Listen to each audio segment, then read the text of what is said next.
Hello नमस्कार साथियों।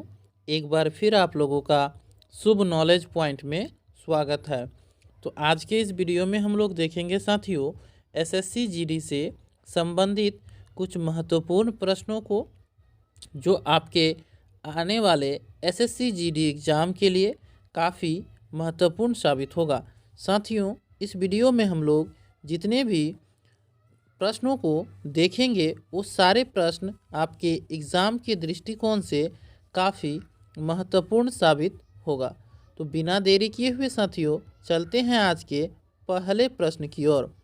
आज का पहला प्रश्न है साथियों, आपसे पूछा जा रहा है कि प्रथम एशियाई खेल कब और कहां आयोजित किए गए थे। तो इसका सही उत्तर होगा दोस्तों 1951 में दिल्ली में आयोजित किया गया था। साथियों, प्रथम एशियाई खेल जो है वह वर्ष 1951 में दिल्ली में आयोजित किया गया था। इसे आप लोग याद रखें साथियों, ये प्रश्न काफ़ी महत्वपूर्ण प्रश्न है। हमारा अगला प्रश्न है साथियों प्रश्न नंबर 2। साथियों, आप लोगों को पता होगा कि एसएससी जीडी में विश्व के कुछ संस्थाओं के मुख्यालय को भी पूछे जाते हैं। तो इस सारी संस्थाओं को आप लोग जरूर देख लेंगे साथियों, तथा उसके मुख्यालय, स्थापना आदि को देख लेंगे। तो यहाँ प्रश्न नंबर 2 कह रहा है साथियों यूनेस्को का मुख्यालय कहाँ है। तो इसका सही उत्तर होगा साथियों पेरिस में। यूनेस्को का जो मुख्यालय है दोस्तों वह पेरिस में है। इसे भी आप लोग ध्यान में रखेंगे। चलते हैं साथियों प्रश्न नंबर 3 की ओर। प्रश्न नंबर 3 कह रहा है साथियों, यहाँ आपसे पूछ रहा है कि भारत का अंतिम मुगल सम्राट कौन था। तो इसका सही उत्तर होगा बहादुर शाह जफर। साथियों, बहादुर शाह जफर जो थे वह अंतिम मुगल सम्राट थे। मुगल वंश की स्थापना जो हुआ था साथियों वह 1526 ईस्वी में बाबर के द्वारा किया गया था। इसे भी आप लोग ध्यान में रखेंगे कि 1526 ईस्वी में बाबर और इब्राहिम लोदी के बीच पानीपत का प्रथम युद्ध हुआ था, जिस युद्ध के बाद बाबर ने भारत में मुगल वंश की स्थापना की थी। हमारा अगला प्रश्न है साथियों प्रश्न नंबर 4। यह पूछा जा रहा है कि पृथ्वी का सबसे नज़दीक का ग्रह है। तो इसका सही उत्तर होगा शुक्र। साथियों, शुक्र ग्रह जो है वह पृथ्वी का सबसे नज़दीक का ग्रह है। साथियों, हमारे सौरमंडल में ग्रहों की संख्या 8 है। इनमें से पृथ्वी ही एकमात्र ऐसी ग्रह है जिसमें जीवन संभव है। और पृथ्वी को साथियों आप लोग याद रखें कि नीला ग्रह के नाम से भी जाना जाता है। हमारा अगला प्रश्न है प्रश्न नंबर 5। प्रश्न नंबर 5 है साथियों कि लोदी वंश का संस्थापक कौन था।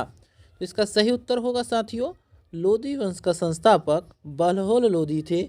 इसे भी आप लोग ध्यान में रखेंगे। चलते हैं प्रश्न नंबर 6 की ओर। प्रश्न नंबर 6 है साथियों कि जय जवान जय किसान का नारा किसने दिया था। तो इसका सही उत्तर होगा साथियों लाल बहादुर शास्त्री ने। साथियों, अटल बिहारी वाजपेयी ने जय जवान जय किसान और जय विज्ञान का नारा दिया था। इसे भी आप लोग ध्यान में रखें साथियों। महात्मा गांधी ने करो या मरो का नारा दिया था। साथियों, सरोजनी नायडू को भारत कोकिला कहा जाता था।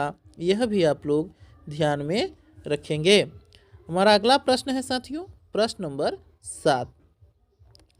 प्रश्न नंबर 7 कह रहा है साथियों कि पंडित हरिप्रसाद चौरसिया कौन सा वाद्य यंत्र बजाते थे। तो इसका सही उत्तर होगा साथियों बांसुरी। पंडित हरिप्रसाद चौरसिया का संबंध साथियों बांसुरी से था। तो इस प्रश्न का सही उत्तर ऑप्शन नंबर बी होगा।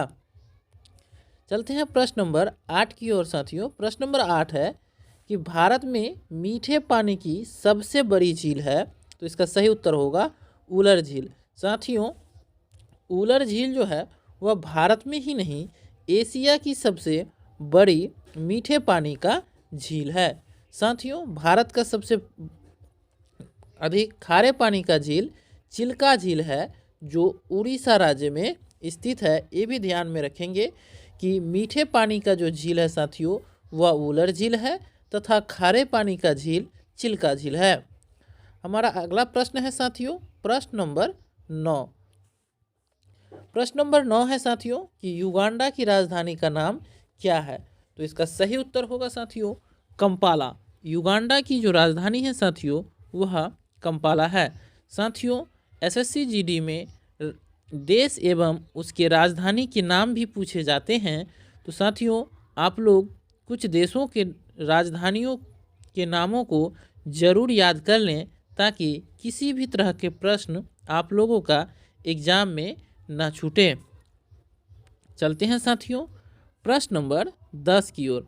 प्रश्न नंबर 10 है, यहाँ आपसे पूछ रहा है प्रश्न नंबर 10 कि सूरत से होकर बहने वाली निम्न में से कौन सी नदी है। तो इसका सही उत्तर होगा ताप्ती। साथियों ताप्ती नदी जो है वह सूरत से होकर बहती है। तो प्रश्न नंबर 10 का सही उत्तर होगा ऑप्शन नंबर डी। हमारा प्रश्न नंबर 11 है साथियों कि भारतमाला परियोजना किससे संबंधित है। तो इसका सही उत्तर होगा साथियों राजमार्गों से। भारतमाला परियोजना का संबंध जो है साथियों वह राजमार्गों से है। चलते हैं प्रश्न नंबर 12 की ओर साथियों। प्रश्न नंबर 12 कह रहा है कि किस भारतीय शहर को गुलाबी शहर कहा जाता है। तो इसका सही उत्तर होगा जयपुर। साथियों राजस्थान की राजधानी जयपुर को गुलाबी शहर के नाम से जाना जाता है, इसलिए प्रश्न नंबर 12 का सही उत्तर होगा ऑप्शन ए जयपुर। चलते हैं साथियों प्रश्न नंबर 13 की ओर। प्रश्न नंबर 13 है कि सोन नदी का उद्गम स्थल कहाँ है। तो इसका सही उत्तर होगा साथियों अमरकंटक की पहाड़ी। सोन नदी का उद्गम स्थल जो है साथियों वह अमरकंटक की पहाड़ी है। प्रश्न नंबर 14 है साथियों कि निम्नलिखित में से कौन सी सबसे तीव्र भूकंपीय तरंगे हैं। तो इसका सही उत्तर होगा प्राथमिक तरंगे। साथियों प्राथमिक तरंगे जो है वह सबसे अधिक तीव्र भूकंपीय तरंगे हैं। प्रश्न नंबर 15 है साथियों जो आज का अंतिम प्रश्न है कि मिजोरम के पारंपरिक बांस लोक नृत्य को क्या कहा जाता है। तो इसका सही उत्तर होगा चेराव। साथियों चेराव जो है वह मिजोरम का पारंपरिक बांस नृत्य है, इसे भी आप लोग याद रखें। तो धन्यवाद साथियों, फिर मिलते हैं अगले वीडियो में, तब तक के लिए जय हिंद।